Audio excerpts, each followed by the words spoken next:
بسم الله الرحمن الرحيم. السلام عليكم ورحمة الله وبركاته. الأسبوع اللي فات أنا اتكلمت عن إن أنا اكتشفت إن أنا عندي أو تأكدت إن أنا عندي مرض التشتت، وبين بعض الأمثلة المضحكة يعني للتشتت. أنا المفروض بحط للأولاد الصبح لبن على الكورن فليكس في الفطار، لاقية نفسي إن أنا بحط عصير بداله لولا إن هم لحقوني في آخر لحظة. احنا دايما بنعمل 3 مرات في السنة في الأعياد الميلاد الأولاد محشي ورق عنب، فهم بالعدد يعني. ففي مرة أنا برضو نسيت وحطيت مرتين ملح، كلوه برضو وهم بيشربوا مية وراه من كتر ما كان حادق.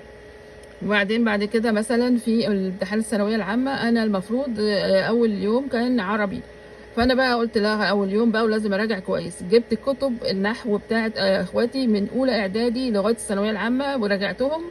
ثم بعد كده ليله الامتحان ما كانش في وقت اراجع للماده نفسها بتاعت السنه نفسها. طب وجبت 35 من 50، وهو ده اللي نزل المجموع بتاعي، الحمد لله. بعدين بعد كده ايه هو بقى وفي الامتحان المعادله برضو انا كنت بقوم من المكتب كده بدون هدف، العيال في المدرسه وانا اقوم اوضب لهم ادراج المكتب بتاعهم مع انها متوضبه جاهزه. ليه؟ لان مش عايزه اذاكر او يعني ما اعرفش. وبعدين بعد كده الحل ايه بقى؟ الحل عباره عن جدول سهل جدا، بيبقى عباره عن تنظيم. يعني مثلا الانسان يركز في المطبخ، ثم يركز في المكتب، ثم يركز في الجيم او الرياضه اللي بيعملها. هو ده اهم حاجه، وما يحاولش ان هو يزود في منطقه عن منطقه اخرى او يرجع للمنطقه الاولانيه.